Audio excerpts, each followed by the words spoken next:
Lionheart Dreamweaving.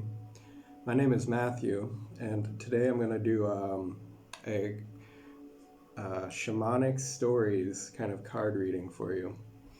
And what that is, I'm going to lay these cards out for you. Just pull as many as I need to make a coherent storyline for you. And the reason I like to just do this as like a free-flowing story is I believe that really honestly all of our reality is made of these stories. Okay, that's actually, in my view, like the syntax of the universe and of our consciousness, our experience of consciousness in a universe and everything. It's all syntactical. It's all made of these stories. So this is by healing these stories, healing and empowering these stories. This is the way that we can upgrade and change this entire world, you know? So this is a really powerful thing if we can do this here and tap into these stories in a quantum level. So you have on the bottom of the deck here change. Stare into the wheel of that. It's all a fractal, and it's all happening on these several levels at the same time. So there's 12 zodiacs, 4 elements, the Trinity, and the yin-yang duality, and then all of these different layers of truth of reality, and they're all these different moving parts in their own right. And you know, sometimes when there's comes to be these more major alignments between the different levels, we have so much up in the air right now. The collective is going through these massive shifts. So then how we're all navigating that as individuals and like moving through the storm of the chaos. Yeah, it's quite incredible. So I'm gonna start with this elemental oracle, to give a little bit of context. I'm going to ask for, please, spirits, nature spirits, please give some kind of context for this story. What is the overall energy?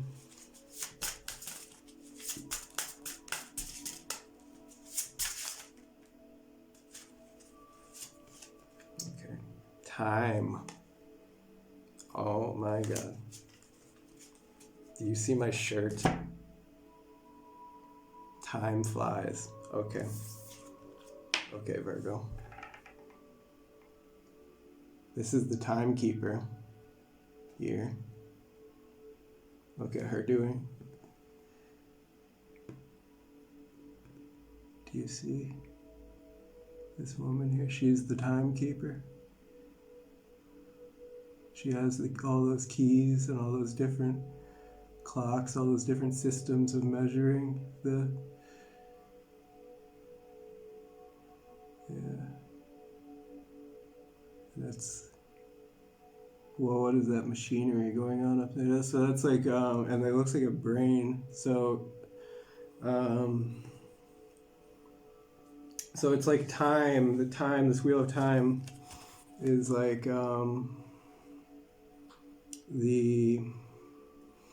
it's like the neurology of the universe. Like have you ever seen those pictures where they show like the shape of neurons in the brain when you zoom in with a microscope, and then the shape of galaxies and star clusters and shit when you look at it with a telescope? So like when you look at either the micro or the macro with a big giant lens or whatever, and then you see like the fractal of reality, and it's like the same pattern. That's so like what's happening in our brain and the way that we're parsing reality in this way, and it's connected with the machinery of the stars. That's what I want to say. So like, yeah, that's really interesting.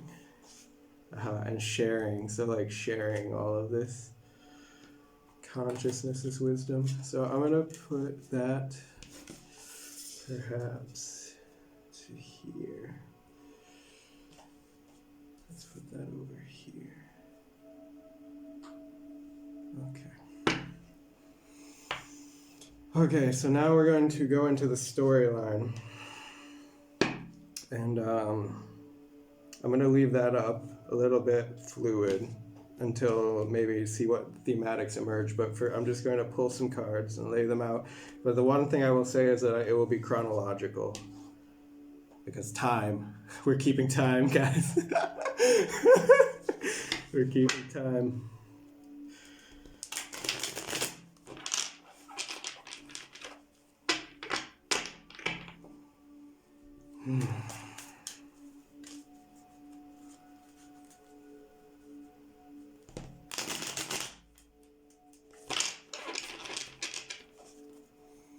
Okay. So let's pull out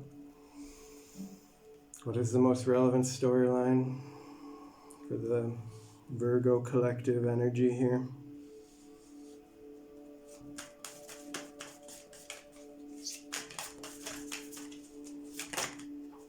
Oh, wow. Okay, so you see it just jumped. I think I can ask for a story, so what I got here, a whole line.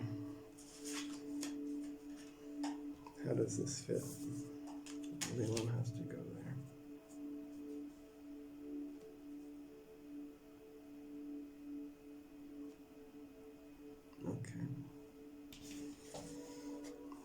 Okay, so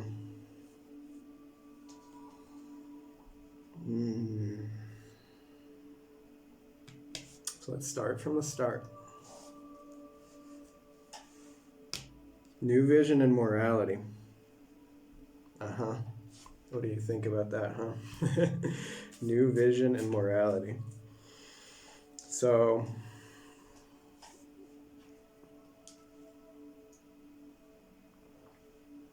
excuse me. So this is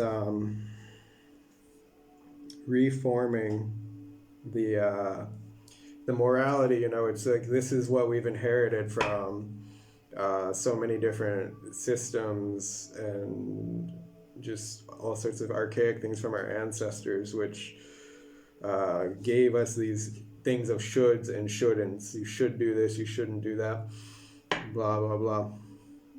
And this is right and this is wrong. And, you know, like the things that came from the ancestors, like that was just like survival in the time period that they were living. So, I mean, they had to live in certain ways, and it helped for the organization of the tribes, inside the tribes, if you could keep people like obeying within a certain code of behavior, okay? Like, but I think we've seen sort of now in this more globalized world and seeing how all the different cultures interact and how like that sometimes those moralities and like the contradictory things that we have, like of all these religious wars that have happened through the centuries, like because of these systems coming into power struggles with each other. But and we see this now also even played out like ideologically in the political spectrum field now, and like so much of power systems and then what they do to it's like the battlefield is over the common person's mind, right? And so yeah, because the more people you can manipulate to be like in your system of power structure or whatever. But this is basically, I'm getting out on a tangent of that, so I'm sorry. But this is about the new vision of reawakening, reimagining. I'm sorry, these. Yeah, because I do believe on a deeper level that there is in the world some amount of like some things are right and some things are wrong, but it's more of like a natural law, like just what goes with nature and what is harmful of life and nature, basically, like in a really just primal like kind of way. So. Okay, so now I want to transition this because it's moving along here in this direction. So this is like this friendliness and this new vision. If you look at the colors of this here, so this is like the root system. So this is the person, the way that they're doing this new vision is there. It's like this grassroots, starting from this grassroots. And if you look very, very closely to this one, you see a human figure like kneeled down, and like this. So it's meant to represent that this was the old life, the old person, which is being outgrown in a way, or like transcended, to awaken this more kind of transcendent human, which is also connected with the stars and the galaxies and all of this, and this timekeeping such. But so the friendliness, it's talking about the connecting and finding this like this soul tribe, I want to say. It's like these like-minded connections and these people that, so because like with this friendliness, it's like talk that the two trees, like they're strong and independent on their own, like to the trunk, and then where they meet is like at their flourishing point, like with these branches and these leaves intertwined, but also, you know, they're connected in the roots as well, from like the self-evolutionary work that they did to get to this point. And so like, so here's an interesting point. So what's going on to this direction? Like I'm kind of wondering here, because it's like, so you're going and it's like things are moving along, the energy's moving, and like something about like the way that you guys are relating as in the relationship that has grown over time, it's being like fruitful in a way or something, like, and it's been like beneficial, and it's moving along here.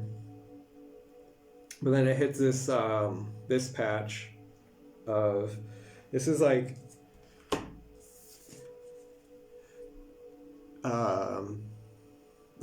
what I'm getting from this one is like facing your demons, basically. So so because this comes to like these have the same type of energy here, and then I see like there's a polarity happening. So because like that kind of, the life kind of comes like at us like that, in those ways where like we have some things that are extremely positive, and then even sometimes those can even be the things that trigger, or otherwise like we also face the really raw and intense and like negative feeling end of things sometimes. So this is like I'm getting like the demons of this are haunting you. Like this is like the lordess of the demons. and she's like the mother, the spawning place of them. And this can be something that's came in your like past or ancient past or something, or it's just like society or like any of this. But anyway, like it's to this day, or like it comes up for you where this is like attacking you, basically, you know. And it's a difficult thing to work through, to process, you know what I mean? And like but I'm getting that the way that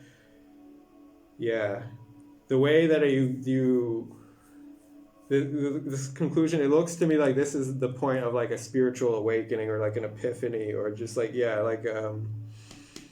want to say like a spiritual awakening coming at this point, because this is the third eye figure, and this is like all the pieces of the puzzle are coming together.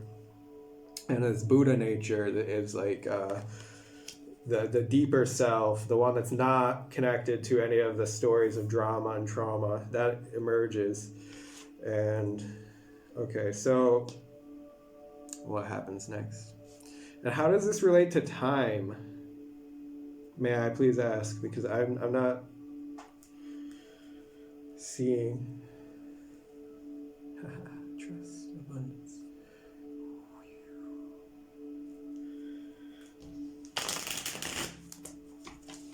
how does this relate to time, and how does this come back around full circle? Let's see.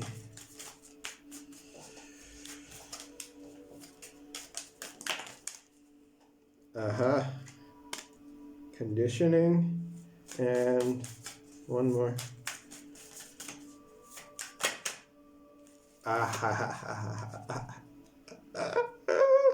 That's hilarious. The master. Yeah. So, this is exactly what I was saying here.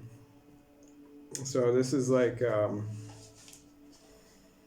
I would see these two energies are like the inner and the outer manifestations of that process. So this is like, because I guess what comes together after that point is, even when you get to the point of like, or I don't know, like part of the challenge along this path, like what makes the morality thing so difficult, the right and wrong thing, is because like it helps so much with the social thing and the get along and the whatever with other people, because they're all operating from conditioning. And like when you can just blend in with the thing, with the conditioning, you get like a bit of a free pass in your interactions with them. But then there's a certain point where you come, after you've had a spiritual awakening or like a certain level of enlightenment, you can't anymore. You can't bear it to ever operate from the conditioning. You can't even step into it just to relate to people anymore. Like you lose that.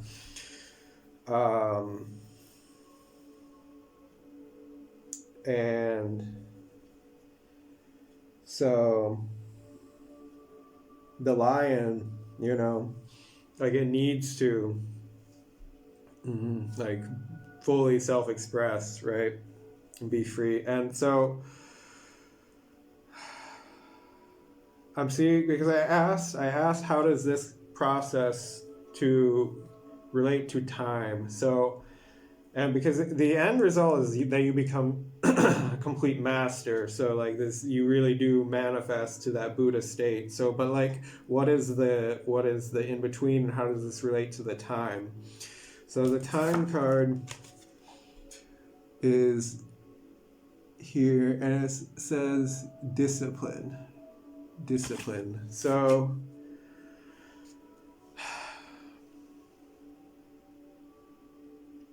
what I want to suggest is that you need to do a process, dedicate some type of discipline, dedicate yourself in such a way that you decondition, like, because these conditioning things and this morality and these influences, being vulnerable to these influences, like that goes so deep that it needs to be deconditioned in a very thorough, I guess, manner. So you need a discipline. And what's coming to mind for me, just because this is what I like to do personally, but like yoga and breath work I think are very good disciplines. Meditation, those kind of things, because this is about time and like mastery of your time. So when you the point is, the more that you bring mindfulness into your life in general, and that because there's so much in the conditioning and the morality and everything now, that everything is trying to eat your time all the time, like social media, everything, like advertising, like there's multi-billion-dollar industries all about like taking your time, because then ultimately it is the most valuable commodity that you have on this planet, because everyone gets only a limited amount and no one can buy it like from anyone else. Like that was the plot of a movie. I don't remember that movie. If you know that movie, comment it in the comments below. But there's like, yeah, anyway, so your time. And so with just like the discipline to get enough level of mindfulness, and there's something about doing those mindfulness practices when you commit to the discipline. There's something a bit magic about that starts to change your neurons, because I was talking about neurons here. So that yeah, it changes your your brain and the structure of everything in a positive way when you do. And the thing about neuroplasticity and changing your brain, the more important thing than like how much you're doing per day is just that you do it every single day. That's the more important thing. So even if you do small amounts, the fact that if you commit to doing these mindfulness practices daily, and you just do even a small amount every day, that is what makes the rewiring patterns. And then you become more conscious, and as your brain is working better, you decondition of all of these things, and you aren't so vulnerable to that anymore, and you become the master of your own time. You know how fucking powerful that is. Ooh, okay, I'm sorry, I got really I got worked up by the end of that. Do you have the courage to do it?